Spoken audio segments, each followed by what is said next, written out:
Let's take a look at applications of proportions.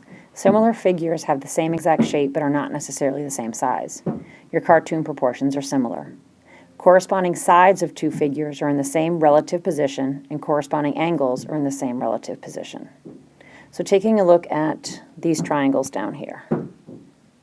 So this statement here, triangle ABC is similar to triangle DEF. What we're trying to do is we're going to try to find the length of this missing side. And sometimes it's hard to figure out the length of the missing side to see if there's a relationship because the triangles may not be lined up exactly the same. This triangle here is a little crooked. So what's going to help you is if you actually look at the statement.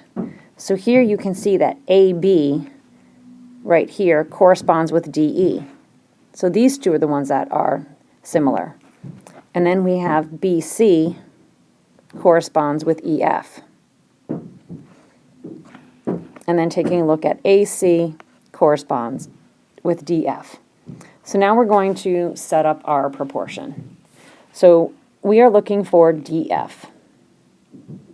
So DF on the little triangle corresponds with AC on the large triangle. Going back to the little triangle, because we have little over big, we can say, well, why don't we use DE, and DE corresponds with AB. So filling in the blanks, DF is X, AC is 8, DE is 4, and AB is 12. Looking at cross products, we have 32 is the same as 12x. Divide both sides by 12. You have 32 over 12 is x. And we can simplify by dividing by 4, and you have 8/3. Taking a look at the bottom part here, there are the corresponding sides, and here are the corresponding angles. Angle A corresponds with angle D, angle B corresponds with angle E, and angle C corresponds with angle F. And this little symbol here looks like a less than sign. That in geometry means angle. Let's take a look at these triangles.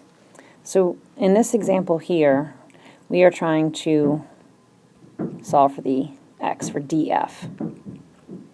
So DF is on the little one, and that corresponds to AC on the large one.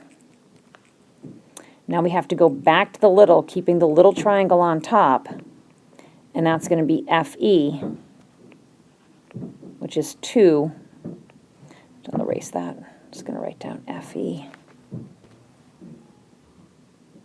And FE corresponds to BC.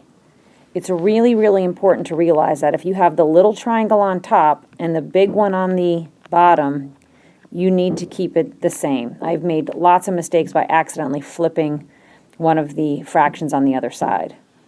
So let's go ahead and set up our proportion. DF is x, AC is 8, FE is 2, and BC is 4. We can go across, we have 16 equals 4x, and 4 equals x. Sometimes it's pretty easy to take a look. Like these two are drawn. They're both the same shape. They're both laying the same way.